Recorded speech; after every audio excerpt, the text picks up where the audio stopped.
¿Qué tal? Buenas tardes. Bueno, me preguntaba recién, digamos, sobre esta paradoja, ¿no? Ya que es como si el ámbito del Poder Judicial no está protegido de los ciberdelitos. ¿Qué queda para el resto de los ciudadanos que no tenemos ningún tipo de protección o, digo, adicional como la que uno presume que tiene una entidad como el Poder Judicial, ¿no?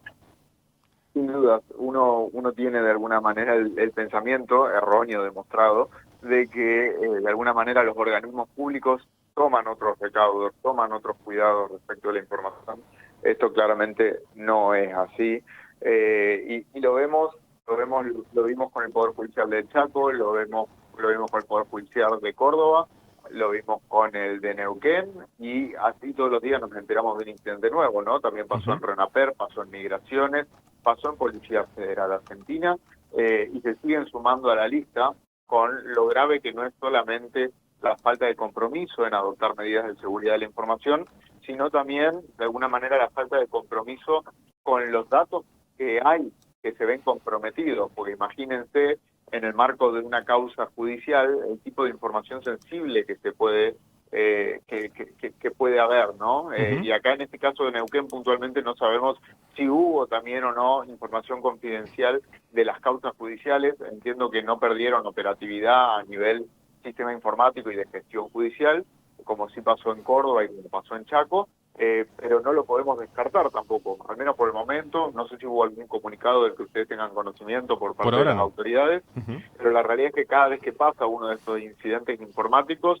el criminal tiene acceso a un montón de datos que a primera instancia quizás ni siquiera nos enteramos, y esos datos tienen una sensibilidad que le da y una importancia para el criminal que después le permite hacer un montón de otros ataques, ya no contra el Poder Judicial, sino contra los titulares de esos datos que se Claro, filtraron, porque le da mucho contexto de información claro, para que el criminal haga ataques más Mm. encaminados, de alguna manera direccionados. claro. Imagínense en el marco de una causa penal que es confidencial y que uno podría estar imputado de delito. Imagínense cualquiera de los que nos está escuchando que está imputado de un delito, está siendo investigado, y eventualmente quizás sería declarado inocente, pero en el medio la información de que uno está siendo investigado por un delito se filtra, y eso empieza a circular. Y bueno, ¿cuáles son las consecuencias para la vida de esa persona y Claro. cuánto puede extorsionar a esa persona un criminal con esa información? Esta es solamente una de las hipótesis de otras tantas muchas que pueden ocurrir cuando suceden estos ataques.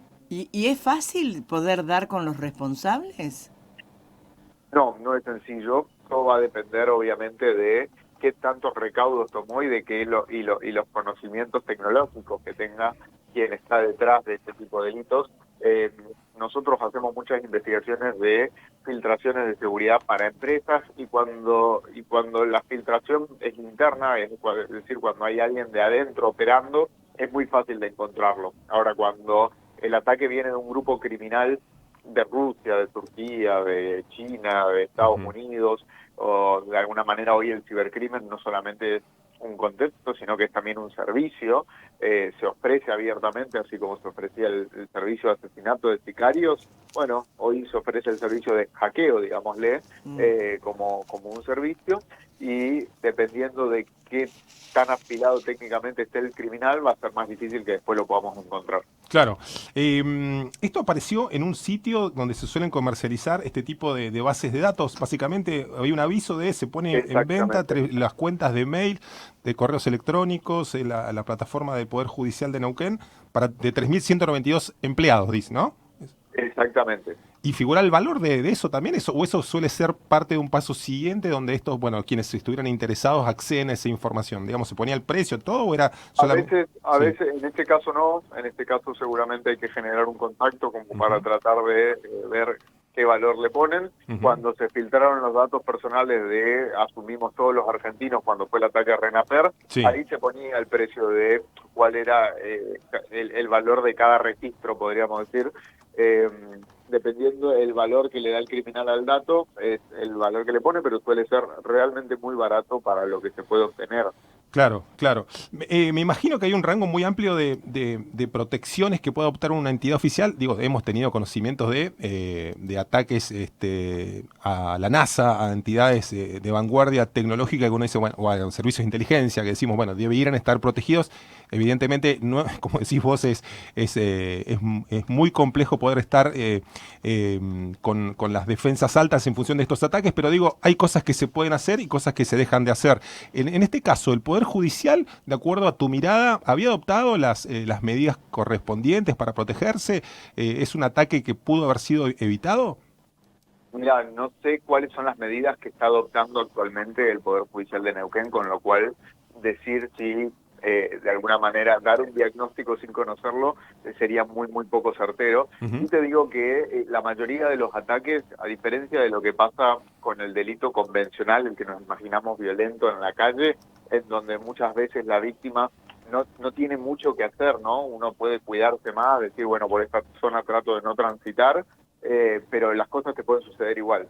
Acá el criminal necesita de la víctima, el criminal necesita que Claro. alguien haya hecho un doble clic en donde no correspondía, o que alguien haya insertado un pendrive o un disco extraíble que no debería extraer, o haber entregado una clave a quien no correspondía. Con lo cual, algo que es muy fácil de hacer, o al menos es menos sofisticado de lo que uno piensa que tiene que realizar para estar de alguna manera protegido contra esto, es educar, capacitación a la gente, entrenamiento, hacer simulacros de ataque, no solamente para prevenirnos, sino también para reaccionar y saber qué vamos a hacer de alguna manera, cómo vamos a comunicar cuando somos víctimas de esto a todos los que están comprometidos, ¿no? A cuyos datos se comprometieron.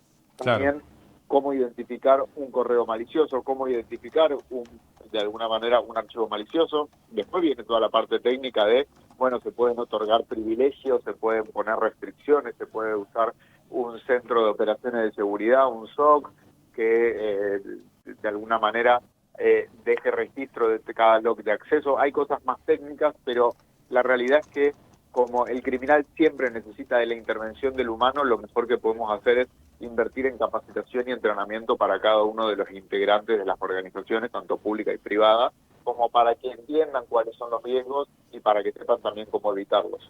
Jorge, por fuera del ámbito público, oficial, ¿qué están viendo en temas de ciberdelitos? Me imagino que con el auge de la pandemia y el acceso a la tecnología, quizás un salto adicional en el uso de los dispositivos móviles y la tecnología para vivir, básicamente. ¿Esto ha experimentado algún crecimiento? Vos me dirás si es así o estoy equivocado. Y lo otro es, bueno, ¿qué es lo más común en materia de ciberdelitos en Neuquén, en Alto Valle de Río Negro, Neuquén, en el país en términos generales? ¿Qué están viendo? El crecimiento, como vos decís, es exponencial. Se estima que crecieron más de un 3000% los ciberataques, ¿no? Digo, es un número alarmante. Ahora, en cuanto a qué es lo que más se está viendo, lo que se conocen como ataques de ingeniería social. Ingeniería social es el arte de engañar. Habrán escuchado, leído, visto sobre el phishing, el vishing, el smishing y otros tantos phishing. Son todos más o menos lo mismo, lo que cambia es el medio comisivo, si te escriben por correo, si te llaman por teléfono, o si va por un mensaje de texto, esto de que le empiezan a robar el WhatsApp a la gente, las cuentas de Instagram a los famosos y no tan famosos, de alguna manera los fraudes en donde te vacían las cuentas bancarias y generan préstamos preaprobados. Todo esto son maniobras de ingeniería social, en donde el criminal engaña a la víctima haciéndose pasar por alguien más. Podría ser tranquilamente una empresa, como el banco, Netflix, aerolíneas, el Ministerio de Salud para la aplicación de la nueva dosis de la vacuna, y a partir de eso obtiene de la víctima o que haga o instale algún archivo que compromete el sistema, pero puntualmente y en la mayoría de los casos que entrega alguna clave que le permite al criminal loguearse como si fuera la propia víctima y Claro. operar en su nombre. Claro, claro. Me preguntaba también por la otra parte, digo, de lo del Poder Judicial, de esto de, bueno, sufrir este tipo de ataques, quedar endeble ante situaciones así. El tema de la investigación y los recursos para, bueno, poder investigar este tipo de ciberataques atrasa mucho, se están poniendo al día en ese sentido, es complejísimo y me imagino abordar este tipo de investigaciones que puede ser, como decís vos, una mafia rusa Claro, pero no se o de sabe. Chicago vendiendo bases de datos de Neuquén. Digo, me imagino que también hay una fragilidad ahí, ¿no? No, sin dudas, acá investigar un delito digital versus uno analógico es muy distinto, porque la evidencia digital es muy distinta a la evidencia material, tiene mucha volatilidad, se puede dañar, alterar, eliminar con mucha facilidad. pero no son investigaciones imposibles. Hemos llegado en muchísimos casos a quienes han estado detrás de este tipo de ataques, y lo importante no es solamente investigar como para tratar de identificar quién está detrás, sino también investigar qué sucedió para ver cómo sucedió, para evitar que vuelva a pasar. Claro, claro que sí. Jorge, muchísimas gracias por estos minutos, ¿eh? Por favor, hasta luego. Hasta luego, que tengas muy buena tarde.